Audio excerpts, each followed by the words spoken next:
Okay, mga tol na. Kasama po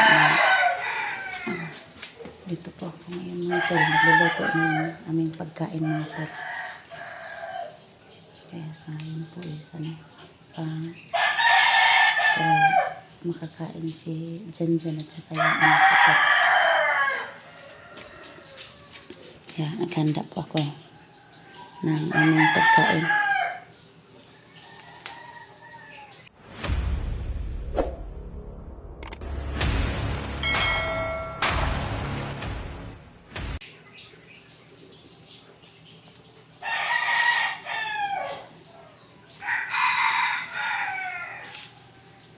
Hindi pa ako kabigabi pag nakapag-live mga tol kasi parang maingay dito.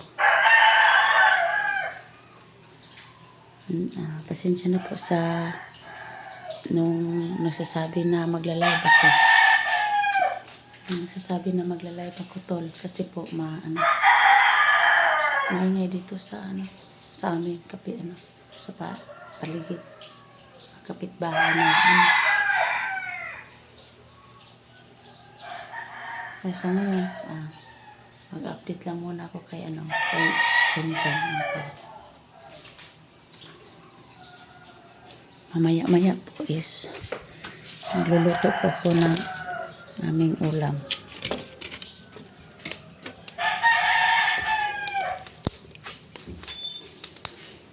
Ito po yung aking panggatong.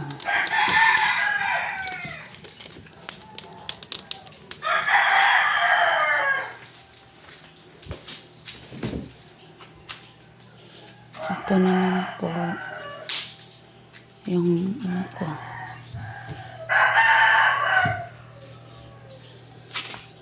Mamaya magluluto ko ng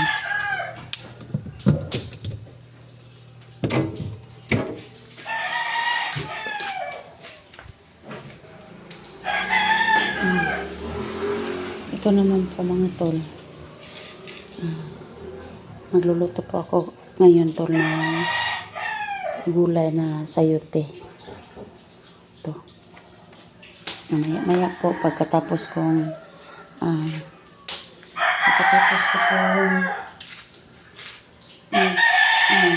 magsaing. Dito po, maggulay po ako dito sayote po para may ulam kami. Hindi pa po tapos akong magsaing kaya nag-prepare ko og kaning sayote.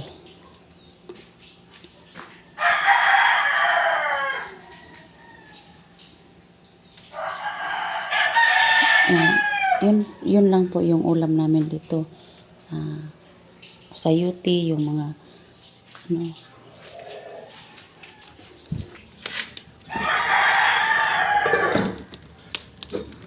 kumukulo na.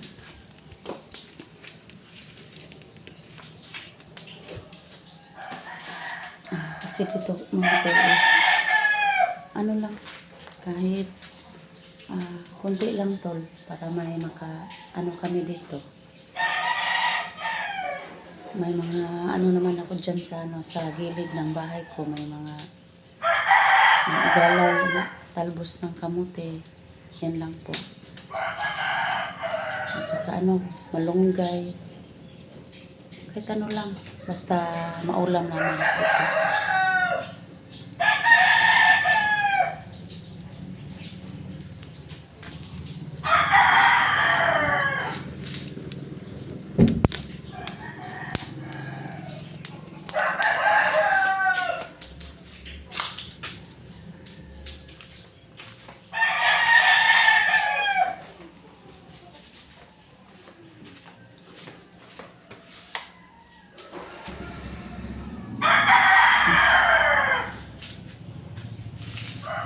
Dito tayo sa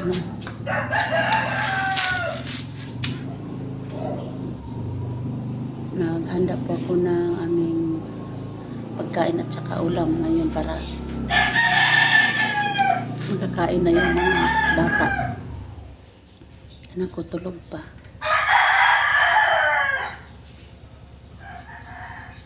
Nandito po Diyan po yung anak ko mga tol na nakatulog. Yan. Tapos dito yung ano ko.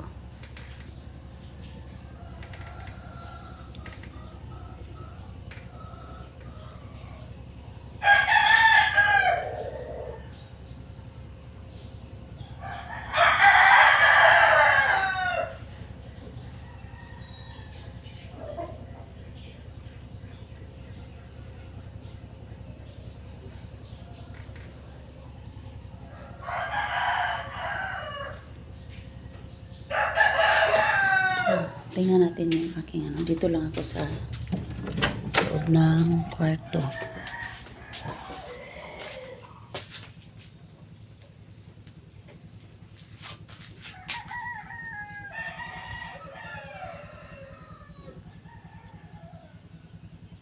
Dito po yung ano ko tol.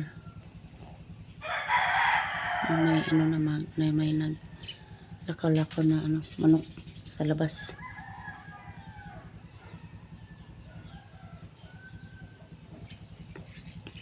May nag ano.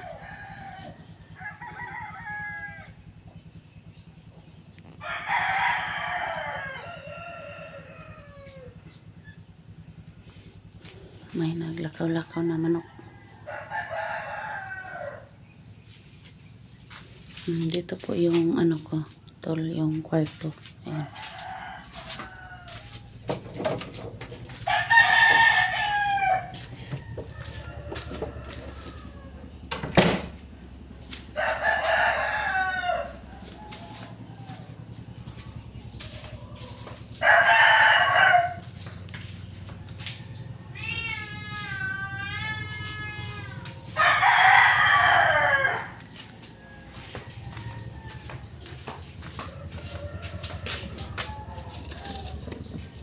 Ito po is mag ano lang po ako dito, kahit ano lang yung masaing ko mga tol, basta makain lang namin.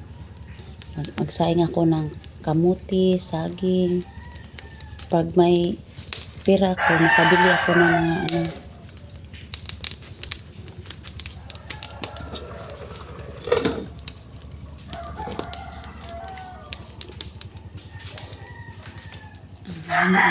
Ano dito, hindi naman po kami ano, yung si Janjan mga tol, hindi naman po arte kumain.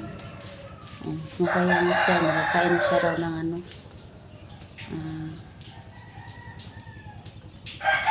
yung masasarap kumbaga ba.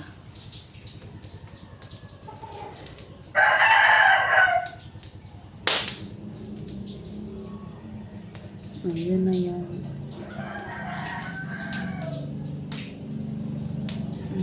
tol na ano ko dito talaga.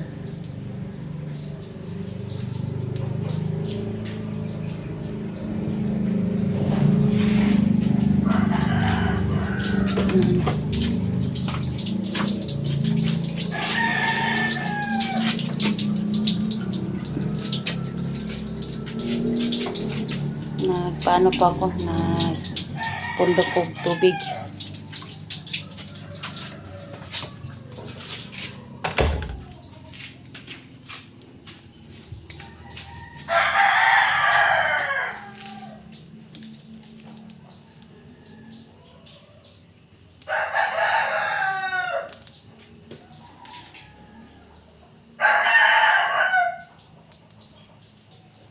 Kasi po yung ano, yung ginamit ko sa ngayon po is ano, kahoy. Kasi po mga tol, sa ngayon po is mahal kasi yung gasol, kaya kahoy yung ginamit ko pang gatong mga tol. Pang saing. Pangluto ng ulam at saka kanin. Kaya kahoy yung ginagamit ko tol. Kasi mahal sa ngayon po mga tol, mahal yung gasol.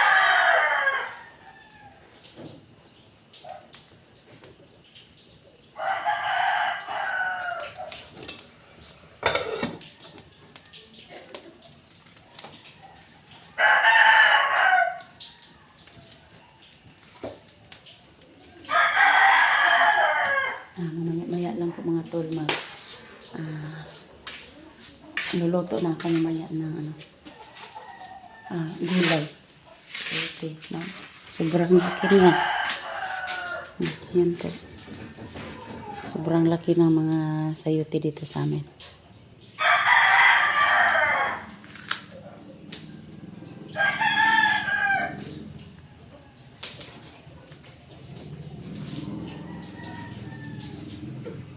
Marami kasing ano dito, dumadaan na mga motor tol.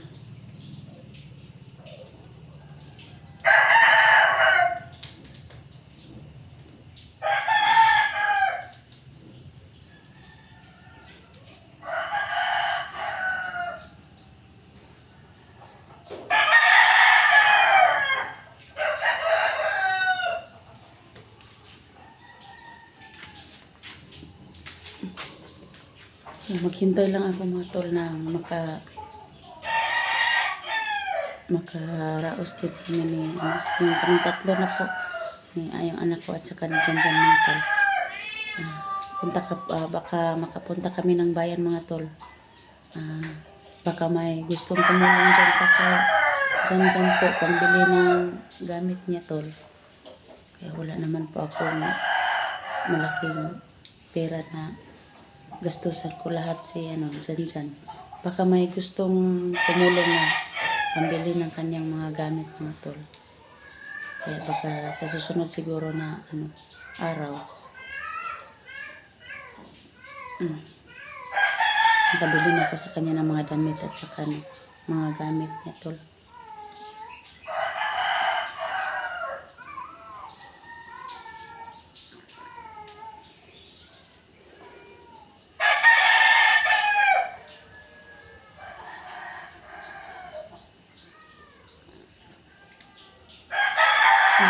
Isa tulog pa sila. Tulog pa sila mga tol. Siguro para napapagod ba. Baga hindi pa baka sa susunod na araw mga tol dalhin ko si Jan sa tubig balon mga tol.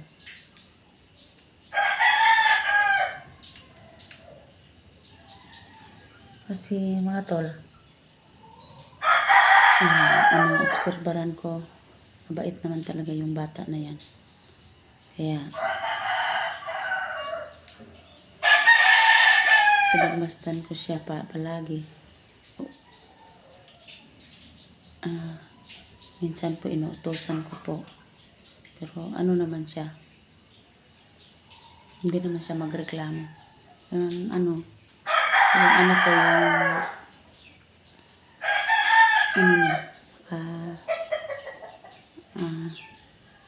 Lagi niyang magsalita silang dalawa ng anak ko.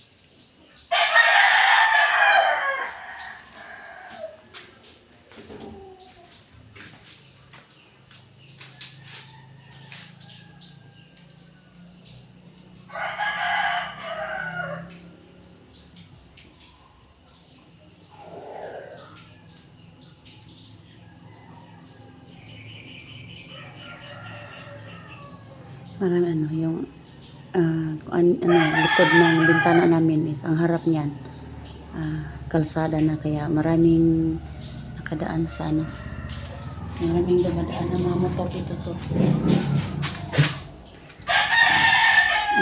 Kaya sa ngayon tol is hindi po ako maging kampante dito sa sa bahay ko kasi maraming motor dumadaan.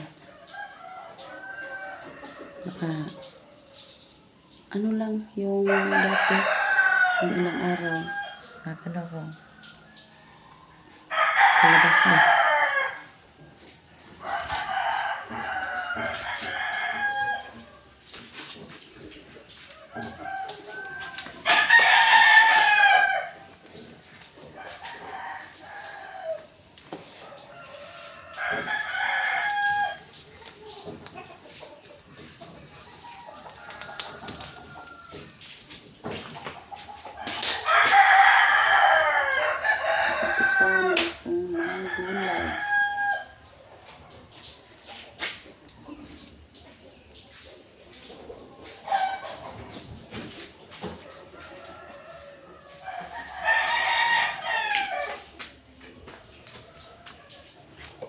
Walang aga sa ano ko.